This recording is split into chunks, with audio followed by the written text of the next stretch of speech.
Mercedes-Benz, one of the most recognizable luxury car brands on earth. Most people assume one visionary founder built this empire from a single garage. That's not what happened. The truth is stranger. Two separate men, in two separate German cities, about 60 miles apart, built two separate car companies. And as far as historians can tell, they never once met each other in person. One of them didn't even live to see the name Mercedes attached to a car at all. So how did two rivals who never shook hands end up creating one of the most famous brands in automotive history? Stick with me. This is the real story. In Mannheim, Germany, an engineer named Karl Benz was obsessed with a single idea: building a self-propelled vehicle powered by a gas engine instead of a horse. In 1883, he founded Benz and Company. 2 years later, in 1885, he unveiled his Patent-Motorwagen, a three-wheeled vehicle widely credited as one of the first practical automobiles ever built. About 60 miles away, in Stuttgart, another engineer named Gottlieb Daimler was chasing the exact same idea, completely independently. Working with his partner Wilhelm Maybach, Daimler patented his own high-speed engine in August 1885, 5 months before Benz's own patent was filed. Daimler didn't build a car first, though. He attached his engine to a bicycle, creating what's considered the first motorcycle.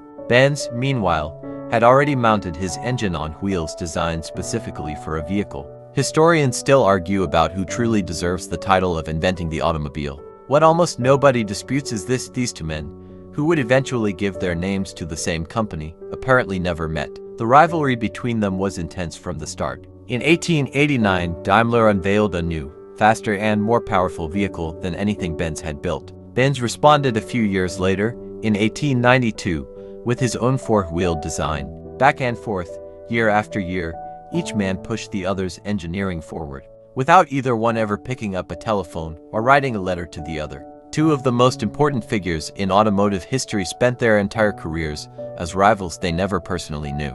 Here's a story that rarely gets told, even though it might be the most important one in this entire history. Karl Benz had built a working car, but he was cautious, and sales were slow. His wife, Bertha, wasn't willing to wait. In August 1888, without telling her husband in advance, Bertha Benz took the Patent-Motorwagen and drove it roughly 65 miles, from Mannheim to Pforzheim, to visit her mother, with her two teenage sons riding along. This wasn't just a family visit, it was the world's first long-distance road trip in an automobile. And Bertha handled every problem herself, on the road, with whatever she could find. She used a hairpin to clear a clogged fuel line. She insulated a wire with a garter. When the wooden brake blocks wore down, she stopped at a shoemaker's shop and had leather nailed onto them, inventing, in the process, something very close to the modern brake pad. Along the way, she stopped at pharmacies to buy a cleaning solvent called Legroin to refuel the tank, making those pharmacies, quite literally, the world's first gas stations.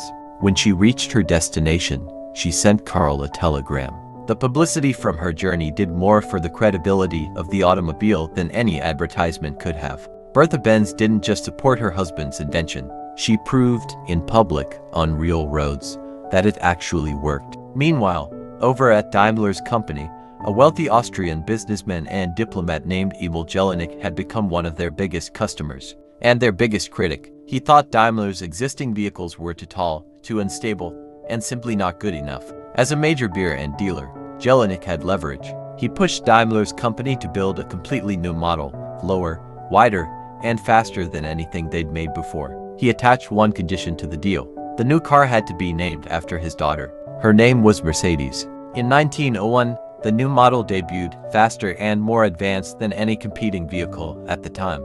It was such a clear leap forward that by 1902, Mercedes was registered as an official trademark. Gottlieb Daimler never saw it happen. He died the year before, in 1900, meaning the man whose company would make the Mercedes name famous never lived to see the badge that would define his legacy. The three-pointed star itself has an oddly personal origin. Years earlier, Gottlieb Daimler had sent his wife a postcard with a small hand-drawn star on it, writing that one day, that star would shine over his factories, representing engines for land, air, and water. After his death, his sons remembered the sketch and turned it into the company's emblem. For decades, Benz Company and Daimler's company remained fierce rivals, not just in showrooms, but on racetracks. Mercedes cars won the French Grand Prix in 1914 and the Indianapolis 500 in 1915.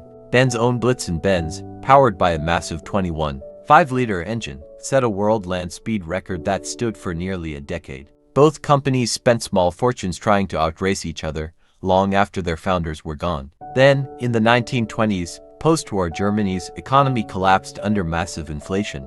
Either company alone could easily survive the financial devastation. In 1924, the two former rivals formed a syndicate, agreeing to standardize design, production, and sales just to stay competitive. 2 years later, in June 1926, they merged completely, forming Daimler Benz, creating the company we now know as Mercedes-Benz. Two competitors, who spent decades trying to outbuild each other, only became one company because neither could survive the aftermath of a war on their own. Just 2 years after that merger, the newly formed company hired a brilliant, hot-tempered engineer to design its next great sports car. His name was Ferdinand Porsche.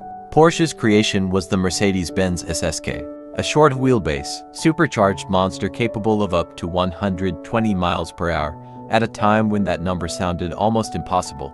It dominated racing throughout 1929 and 1930, winning the 500 miles of Argentina, the Irish Grand Prix, and multiple hill climbs across Europe, eventually becoming known as one of the fastest and most valuable sports cars in the world. But Porsche never got to enjoy a long relationship with the company he just helped make legendary.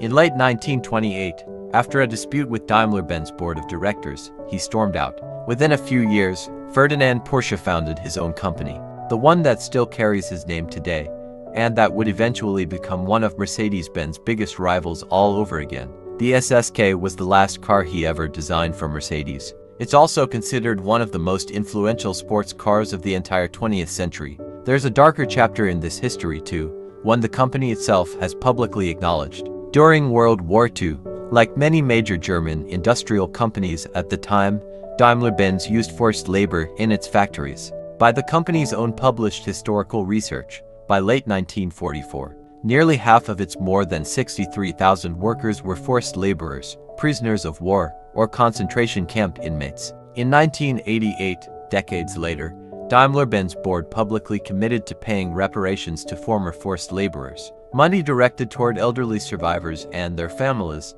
distributed partly through the Red Cross and Jewish relief organizations.